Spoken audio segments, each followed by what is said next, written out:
Olá pessoal, essa é a aula de boas práticas, normas e padrões do mundo corporativo. Em segurança da informação, pode parecer clichê, pode parecer que é feijão com arroz de novo, que a gente está repetindo, mas sempre batemos na tecla. De um backup bem feito, de autenticação em 2 etapas, de criptografia, porque pessoal, ainda existe a tendência de ransomware. O ransomware ainda é um dos vetores principalmente de médias e grandes empresas que dão um dano gigantesco. Então, o ransomware, dependendo da vertente dele, não dá para reverter aquela informação, não dá para pegar a chave, descriptografar e voltar à informação original. Para isso, é só backup, pessoal. É fazer desastre, incidente, desastre recover, é você restaurar o ambiente. Então, um backup bem ajustado é essencial. É igual o seguro de vida. A gente torce para que nunca aconteça, mas você tem ele ali. Você tem que ter. Então, o backup é tipo isso. Autenticação em 2 etapas. Pessoal, é raro, confesso para vocês que é raro ter as empresas que têm autenticação em 2 etapas para os funcionários.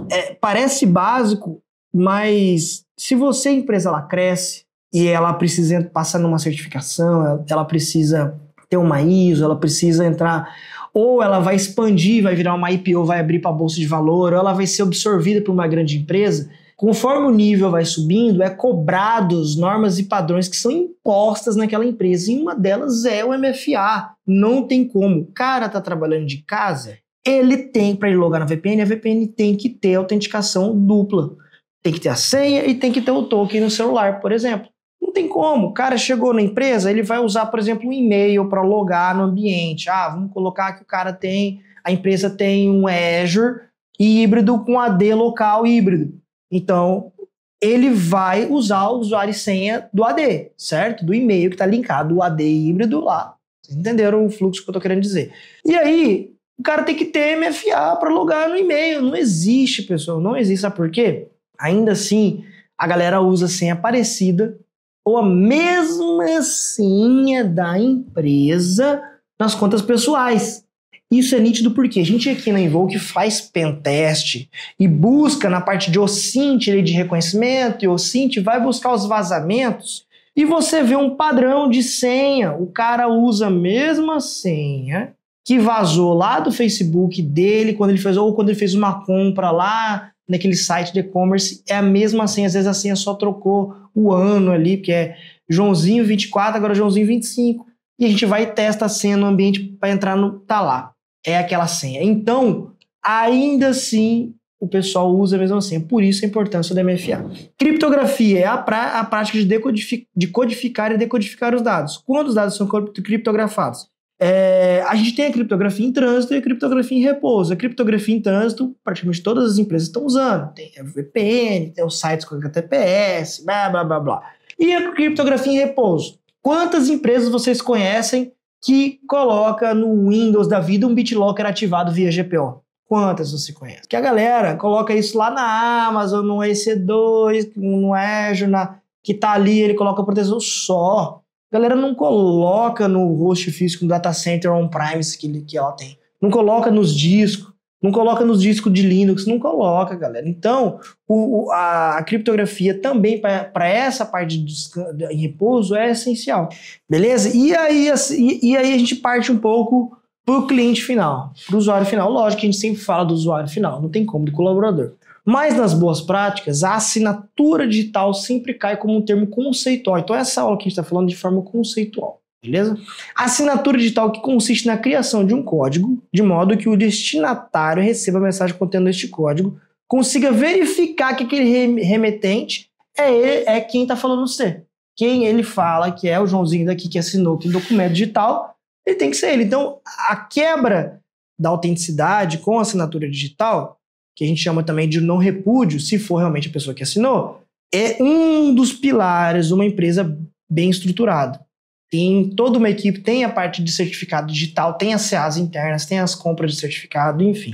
Tudo isso tem que estar muito alinhado. Então vocês veem que a assinatura digital com o certificado digital caminha junto. Eu sempre gosto de fazer analogia que a assinatura digital e o certificado digital nada mais é do que hoje, que eu acredito que dentro de alguns anos vai sumir, os cartórios. Então o cartório nada mais é do que uma entidade que prova que atesta que você é você, que você está fazendo aquilo, que aquela outra pessoa é aquela outra pessoa, numa transação de uma compra de um terreno, de uma casa, de um carro, de uma assinatura de um casamento.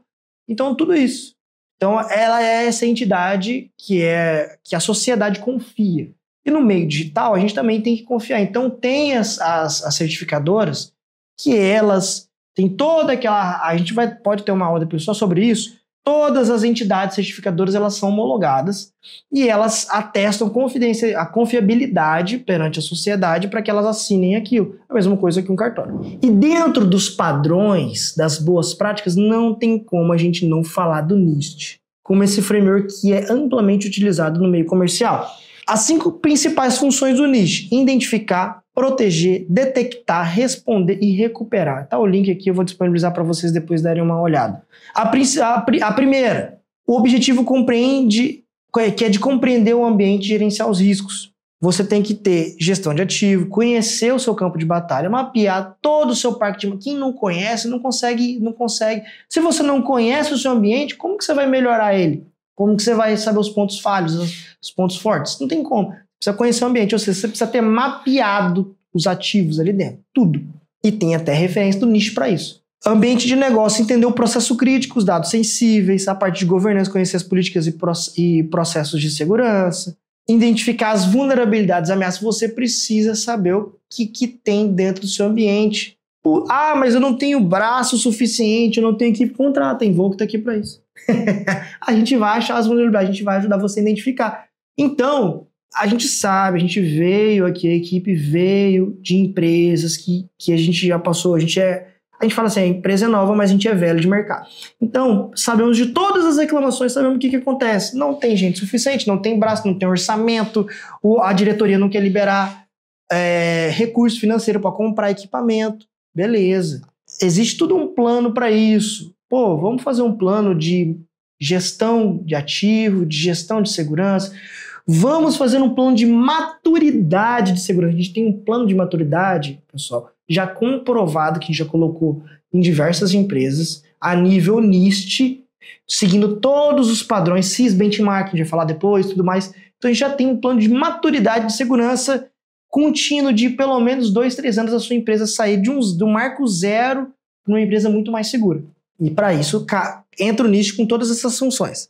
Manter os inventários e avaliação atualizada do ambiente é essencial. E agora a função 2, que é proteger. Implementar a salvaguarda para proteger os arquivos, que é princípio de menor privilégio, ou seja, o funcionário ele tem que ter acesso a apenas aquilo que ele deve fazer. Não precisa dar um acesso a mais. Gente, eu já entrei em empresa que a galera de TI tinha lá 10 pessoas na TI. Tinha um desenvolvedor, tinha o sysadmin, tinha o técnico lá que mexia em impressora, e os caras tinham administrador do domínio, o cara podia acessar o servidor. Gente, por que o cara que mexe só com impressora tem que acessar o servidor? Por que o cara tem que ter acesso ao firewall? Não tem que ter acesso, é o menor privilégio. Quem tem que cuidar do firewall é só aquela pessoa e aquela equipe. Desenvolvedor não tem que ter...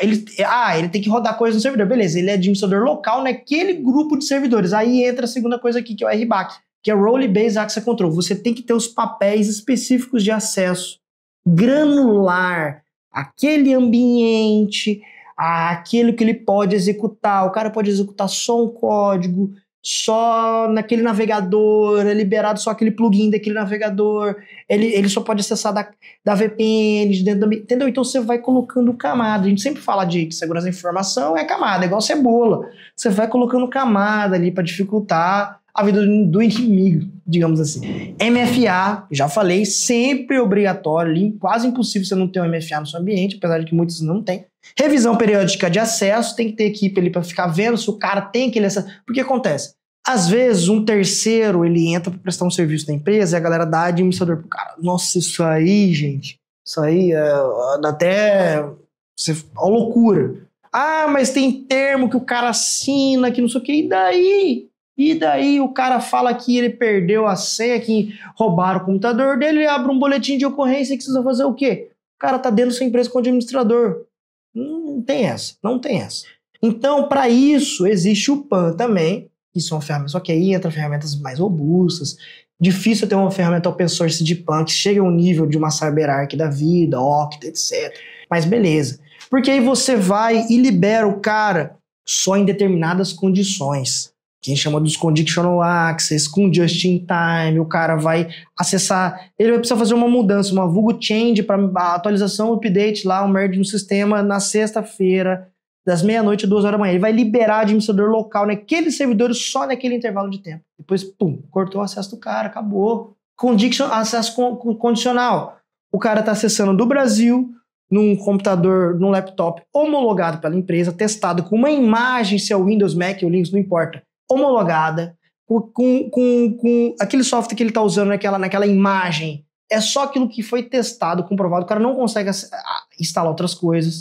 Ele está acessando de uma VPN se ele estiver em casa. Então, assim, tudo isso cria condições para que aquele computador é legítimo que está acessando, beleza? Aquele acesso. Aí a gente entra com a parte aqui já mencionada, tríplice de segurança, criptografia em repouso, classificação dos dados, DLP. E também na parte de proteger, a gente tem que ter as políticas de segurança, gerenciamento de mudanças changes, né? Gmood. Ou seja, isso aqui é pra galera não botar... aquilo que a gente brinca. Empresa não é casa da mãe Joana. Porque eu já vim de empresa... Eu trilhei meu caminho profissional vindo lá de entrar debaixo de mesa e passar cabo de impressora, mexer em toner, até ser domain admin de uma Big Tech hoje. Então, assim, a gente vê que o pessoal mete a mão em coisas que eles acham que sabem, ou porque tem uma hierarquia na empresa. Já vi desenvolvedor fazendo update de Windows porque ele achou que aquilo quebrou o sistema. Ah, tem que fazer isso, Galera, existe norma, existe padrão. A equipe de segurança é aquela que ela é mandatória e tem que ser cumprido aquilo. Acabou. É imposto, não é achismo. Isso é ciência baseada em evidência de que foi implementado nas empresas. Então tem que ser seguido, tem que ser controlado. Quanto mais o ambiente for chato, mais seguro ele vai ser.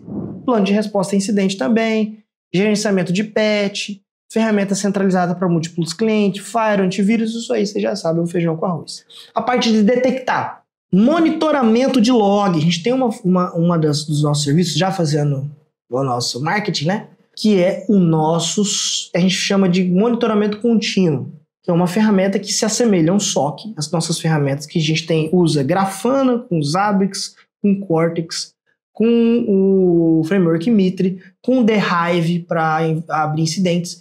A gente tem um produto que engloba vários softwares open source, que isso dá o custo mensal muito mais barato do que se você fosse comprar tudo isso. E você vai ter uma granularidade de informação tão grande que o cara peidar dentro da empresa, você vai saber. Você vai saber, vai alertar. E tudo isso de uma forma fluida, rápida, e você vai ter uma gestão do que está acontecendo ali muito grande. Que é como se é um CIEM, tá? Não é como se fosse um CIEM, é um CIEM. E a parte de responder. Aconteceu alguma coisa, tem que ter um plano de resposta a incidente. Clicaram ali, o que a gente faz? Baixou, tá criptografando aquela máquina. Isola a máquina, pega depois para ver de onde veio, o pessoal analisa de onde clicou, aquele domínio que enviou para essa pessoa, que a gente conseguiu isolar a máquina. Esse domínio é onde? Da China. Cara, por que tá liberado da China? A gente tem cliente na China? Não tem. Pô, então bloqueia a China. Isso é uma coisa também básica que deve ser feita em firewall. Geo-IP, geolocalização. Cara, a gente é uma empresa que não vende nada fora do Brasil. Por aqui que tá aberto para o mundo acessar, pô. Bloqueia o restante do mundo, deixa só o Brasil. Vocês entenderam? Então, assim, coloca, é um ransomware novo, coloca lá a IoT dele, coloca lá dentro. Tem a hash ali, identifica um IP, papapá. Tudo isso é coisa que meio que os antivírus ADR já faz, mas você tem que ter equipe específica para fazer isso. Voltar backup, tudo mais, é resposta a incidente. Definir fluxo, analisar, mitigação e melhorias. E a parte 5 seria a parte de recuperar os serviços e manter resiliência. Plano de recuperação de desastre, que entra na parte de resposta a incidente com backup.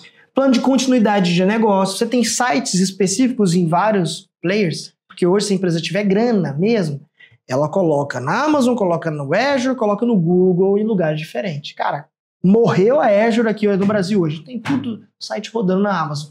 Testes regulares, pentest pelo menos 1 ou 2 vezes no ano, saber o que está acontecendo na empresa, fazer toda a auditoria, beleza? e a parte de comunicação. E uma das outras partes cruciais numa boa prática de segurança da informação no meio corporativo é a parte de conscientização. Pessoal, o funcionário, a gente sabe que ele é o elo mais fraco. Você pode colocar uma melhor firewall, pode colocar o ZDR de ponta. Se o cara clicar no link ou ele for cabeça demais ali, teimoso, ele vai ser um problema. Então você precisa identificar quais são os elos fracos dentro da sua empresa, os caras que sempre clicam. A galera que... Sabe uma coisa que a gente sempre pega quando vai fazer pentest? A gente vai lá ver vazamento, a gente tem umas ferramentas que a gente paga para ver o vazamento e ver a senha da pessoa que vazou. E aí a gente vai olhar lá, mostra o source, a origem daquele vazamento. Tem vazamento que não tem como correr, foi aquele do LinkedIn, teve já Facebook, teve vários desses grandes, certo? Isso aí não tem muito correr, todo mundo tem. Só que acontece, aí você vai olhar lá, o cara tava com o e-mail corporativo, Joãozinho Corp, joão@corp.com, que é da empresa, tá lá vazado no Facebook. Por que o cara me cadastra o e-mail corporativo no Facebook? Aí você vai lá ver Mercado Pago, OLX, não sei o que, o cara em um site de compra cadastrando e-mail empresarial. E aí um outro problema que acontece é o seguinte, o cara, aí tá lá a origem. Quando não é nesses sites de compra, tá a origem lá, InfoStealer. Vocês sabem o que é InfoStealer, né? É aquele malware que ele fica silencioso no computador, ele infectou o computador, tá ali de forma silenciosa. E por onde que ele vem? Software pirata. Office pirata, Windows pirata, jogo. Quando a gente pega isso e fala, cara, a pessoa tá logando com a conta empresarial, assim a gente espera menos pior do que dentro de uma empresa tá usando software craqueado, piorou. Mas se não, o cara tá no computador dele, logando na conta empresarial para comprar alguma coisa. E aí o InfoStealer tá lá, pega, ele faz todo o track da vida da pessoa ali de forma silenciosa, mandando para um C2 e o cara tem acesso à sua vida inteira. E aí quando a gente vê assim, fala, olha só, má prática de segurança, o cara tá usando software craqueado, beleza. Se é no computador dele, não tem como a gente não vai saber se é no computador dele. Se for no computador da empresa, vai saber, porque a empresa sabe que está usando software craqueado, que não pagou e não tem mágica. Você chamou aquele cara, aquele seu sobrinho para formatar o computador da sua empresa, de contabilidade que você tem acesso a um monte de cliente pirata, software pirata. Não existe isso, por exemplo, né? Se for no computador da pessoa, o erro foi deixar o cara logar com a conta de e-mail corporativo num computador que não é da empresa. Então, conscientização. Fazer os treinamentos, isso é um grande desafio. Fazer treinamento com o pessoal, pelo menos uma vez por ano. Tem um onboarding, que quando a pessoa entra na empresa, passa por aqueles treinamentos, tem que ter no onboarding e tem que ter recorrente todo ano. Fazer um plano de treinamento com o pessoal, cartilha, mandar e-mail, testar o pessoal com phishing educativo, ver quantas pessoas clicaram, aquelas pessoas que clicaram, a gente vai medir, isso o Invoke oferece também, a gente usa a ferramenta para medir essa parte de conscientização e saber quais são as pessoas que estão clicando para treinar elas de forma mais assertiva. Gestão de senha e autenticação, pessoal, esses vazamentos muitas vezes, tudo bem que é difícil a gente ter a empresa o mais próximo do que é raro. E, geralmente, as empresas que mais chegam ao ápice da segurança da informação no Brasil e no mundo são a parte bancária, ou parte financeira, no geral, as big techs e empresas que estão na bolsa, no geral também. Então, assim, geralmente, tá? São os que mais investem em segurança. E aí os caras têm gestão de senha, que o cara não usa a mesma senha para tudo, o cara tem um cofre de senha, que eu acho que eu já falei em outras aulas aqui.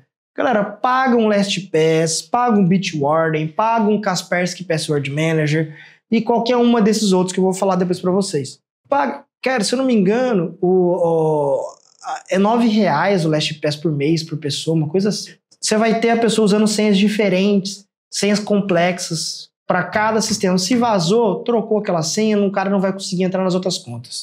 MFA, não tem como a gente não falar de sempre bater de novo na mesma tecla do MFA, junto com o cofre de senha.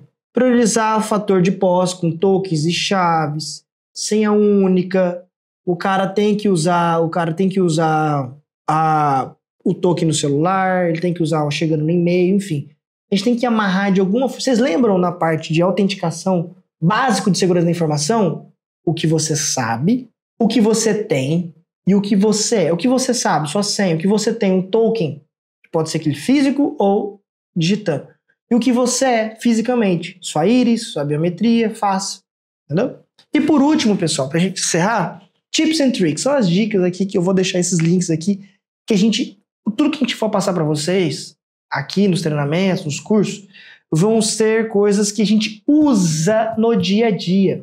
Uma coisa que eu já sempre usei também, particularmente quando eu dou aulas, etc., em pós e outros lugares, eu não coloco nada que eu não testei. Eu não coloco... Porque assim, tem professores, tem caras da área que às vezes ele nem tá atuando muito naquilo. E aí ele viu uma postagem de um pentester no LinkedIn, aí ele vai lá e usa aquilo, mas o cara nem usou. O cara nem testou aquela ferramenta, ele não sabe se aquele site ainda tá no ar, ou enfim, né? Mas pode ser que o site até saia do ar, eu posso queimar minha língua que um desses sites aqui que tá aparecendo pra vocês possa não estar no ar na hora dessa gravação. Mas já foi testado e é pra tá.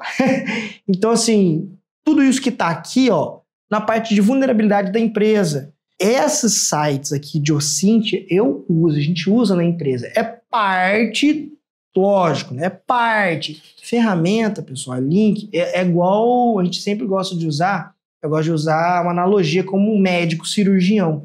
O que faz um bom cirurgião não é o bisturi, é o conhecimento que ele tem na cirurgia, toda a base. O bisturi é só um instrumento. Não tem como o cara operar sem um bisturi, não tem como o cara operar sem uma máscara de oxigênio, não tem como o cara operar sem luz. Então, assim, são equipamentos tecnológicos que ajudam o cirurgião a fazer, mas não fazem sozinho. A mesma coisa de um pentester, de uma lista de segurança, enfim. O cara precisa de ferramenta, não tem essa. A gente não tá nos anos 2000 que o cara vai fazer código do zero, não dá tempo, no pentest não dá tempo de fazer tudo do zero. Lógico que tem muita coisa que a gente faz, só que a gente usa as ferramentas como auxiliar ali. Então a gente usa parte dessas ferramentas para buscar sobre a empresa. Os vazamentos a gente usa o Intex, Lickpick, Hashed, SOC Radar, além de os outros aí que vai a nossa cereja do bolo, que não dá para contar tudo, que a gente tem acesso a grupos da Dark Web.